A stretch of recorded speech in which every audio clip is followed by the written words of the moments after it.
Bread-winning education. The anguish of the inner soul of India found expression through these passionate words of the young Gadadhar.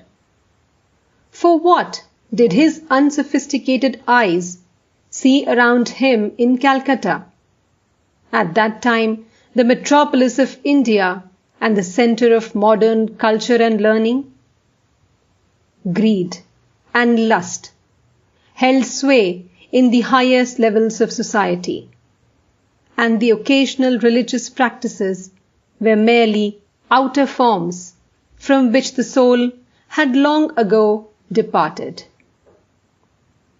Gadadhar had never seen anything like this at Kamarpukur, among the simple and pious villagers. The sadhus and wandering monks whom he had served in his boyhood had revealed to him an altogether different India. He had been impressed by their devotion and purity, their self-control and renunciation. He had learnt from them and from his own intuition that the ideal of life as taught by the ancient sages of India was the realization of God. When Ramkumar reprimanded Gadadhar for neglecting a bread-winning education, the inner voice of the boy reminded him that the legacy of his ancestors, the legacy of Rama, Krishna, Buddha, Shankara, Ramanuja, Chaitanya, was not worldly security, but the knowledge of God. And these noble sages were the true representatives of Hindu society. Each of them was seated, as it were, on the crest of the wave that followed each successive trough in the tumultuous course of Indian national life. All demonstrated that the life current of India is spirituality. This truth was revealed to Gadadhar through that inner vision which scans past and future in one sweep, unobstructed by the barriers of time and space.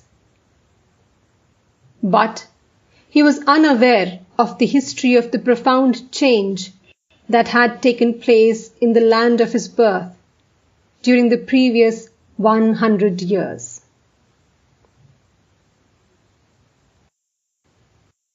Hindu society during the 18th century had been passing through a period of decadence. It was the twilight of the Mussalman rule. There were anarchy and confusion in all spheres. Superstitious practices dominated the religious life of the people. Rites and rituals passed for the essence of spirituality. Greedy priests became the custodians of heaven. True philosophy was supplanted by dogmatic opinions. The Pandits took delight in vain polemics. In 1757, English traders laid the foundation of British rule in India. Gradually, the government was systematized and lawlessness suppressed. The Hindus were much impressed by the military power and political acumen of the new rulers. In the wake of the merchants came the English educators and social reformers, and Christian missionaries, all bearing a culture completely alien to the Hindu mind. In different parts of the country, educational institutions were set up and Christian churches established. Hindu young men were offered the heady wine of the Western culture of the late 18th and early 19th centuries, and they drank it to the very dregs. The first effect of the draught on the educated Hindus was a complete effacement from their minds of the time-honored beliefs and traditions of Hindu society. They came to believe that there was no transcendental truth. The world perceived by the senses was all that existed. God and religion were illusions of the untutored mind. True knowledge could be derived only from the analysis of nature.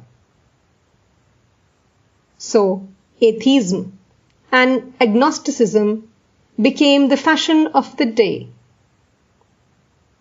The youth of India, taught in English schools, took malicious delight in openly breaking the customs and traditions of their society. They would do away with the caste system and remove the discriminatory laws about food. Social reform, the spread of secular education, widow remarriage, abolition of early marriage. They considered these the panacea for the degenerate condition of Hindu society. The Christian missionaries gave the finishing touch to the process of transformation. They ridiculed as relics of a barbarous age the images and rituals of the Hindu religion. They tried to persuade India that the teachings of her saints and seers were the cause of her downfall, that her Vedas, Puranas, and other scriptures were filled with superstition. Christianity, they maintained, had given the white races position and power in this world and assurance of happiness in the next. Therefore, Christianity was the best of all religions. Many intelligent young Hindus became converted. The man in the street was confused. The majority of the educated grew materialistic in their mental outlook. Everyone living near Calcutta or the other strongholds of Western culture, even those who attempted to cling to the orthodox traditions of Hindu society, became infected by the new uncertainties and the new beliefs. But the soul of India was to be resuscitated through a spiritual awakening. We hear the first call of this renaissance in the spirited retort of the young Gadadhar. Brother, what shall I do with a mere bread-winning education? Ram Kumar could hardly understand the import of his young brother's reply. He described in bright colors the happy and easy life of scholars in Calcutta society. But Gadadhar intuitively felt that the scholars, to use one of his own vivid illustrations, were like so many vultures, soaring high on the wings of their uninspired intellect, with their eyes fixed on the charnel pit of greed and lust. So he stood firm, and Ram Kumar had to give way.